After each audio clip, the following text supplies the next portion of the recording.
crafting authentic snowshoes using only raw willow and reclaimed moose hide.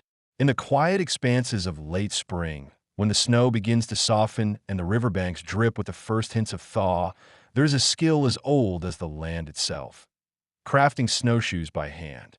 Today, we will explore the meticulous process of creating authentic snowshoes using only raw willow and reclaimed tanned moose hide. This practice is more than a method of travel. It is a testament to patience, observation, and respect for the natural world. The journey begins with the materials themselves. Green willow, freshly cut, offers both strength and flexibility. Yet not every branch is suitable. The ideal willow is long, tapering naturally from thick base to thin tip, capable of bending without snapping. Late spring is the perfect season to harvest, when sap courses through the wood and it yields under gentle pressure. Each branch must be selected thoughtfully, recognizing subtle curves and strengths hidden within the living wood.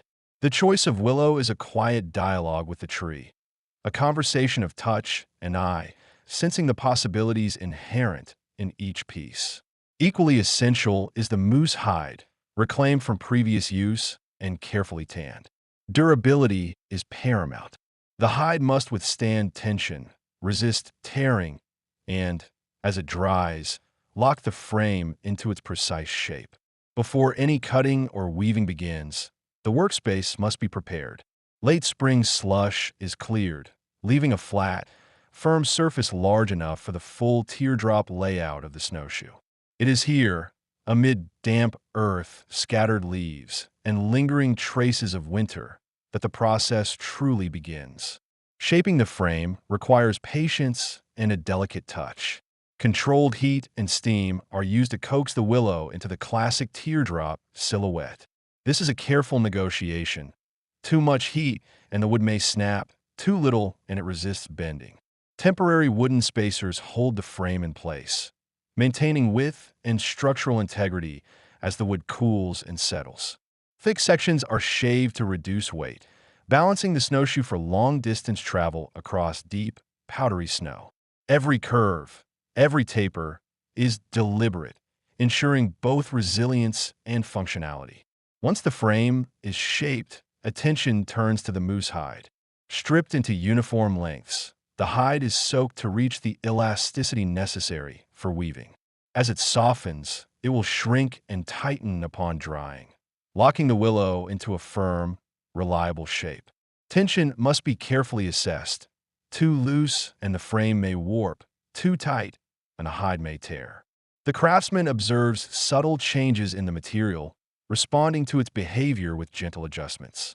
Every twist of the leather, every pull, is informed by experience and an intimate knowledge of the materials. The weaving of the decking is the heart of the process. Beginning at the toe and tail, high-tension patterns are created to distribute the hiker's weight evenly across soft snow. The footbed is reinforced with a double layer of hide, protecting against abrasion from heavy winter boots. Traditional knots are employed throughout, knots designed to tighten under pressure, ensuring the snowshoe remains functional even in sub-zero temperatures. The weave is both intricate and purposeful, each strand contributing to the structural integrity of the final tool. Once weaving is complete, the snowshoe enters its final curing phase. The drying process is watched with care, allowing the willow and moose hide to fuse into a singular, rigid structure. Natural resin sealant may be applied, offering protection against moisture and the thawing elements. This step preserves the snowshoe, extending its life and ensuring reliability in the field. The sealant also reflects the craftsman's understanding of seasonal change, a recognition that the snowshoe must endure the unpredictable conditions of spring thaw as well as winter cold. Finally comes the field test. The snowshoe is carried into the remaining high-altitude drifts, fully loaded, where it is put to the ultimate challenge. Each step demonstrates the careful balance of material and technique. The willow supports, the hide tightens, and the snowshoe glides across powdery snow, proving that careful craftsmanship can yield a tool that is both light and strong.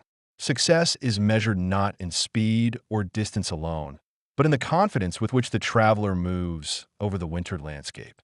Crafting snowshoes from raw willow and reclaimed moose hide is more than a practical exercise. It is a study in patience, material, and environmental attunement. Every bend of the willow, every tightened knot, tells a story of human ingenuity, respect for the natural world, and the quiet rhythm of movement across winter terrain. It is a dialogue with the land, one that requires observation, care, and deliberate action.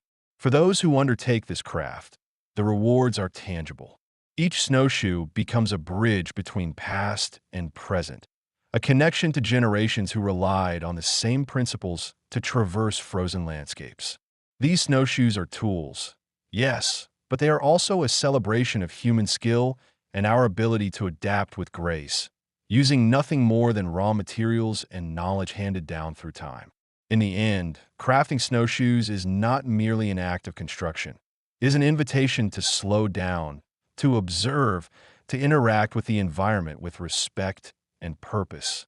Through the careful selection of willow, the meticulous preparation of moose hide, and the patient weaving of the decking, we are reminded that even the simplest tools carry stories, and that mastery is often found in the quiet, deliberate work that connects us to the world around us.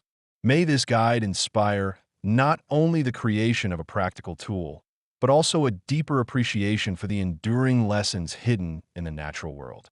In every step, every knot, and every curve, there is a reminder of the patience, skill, and reverence required to move lightly, yet confidently, across the landscapes that shape us.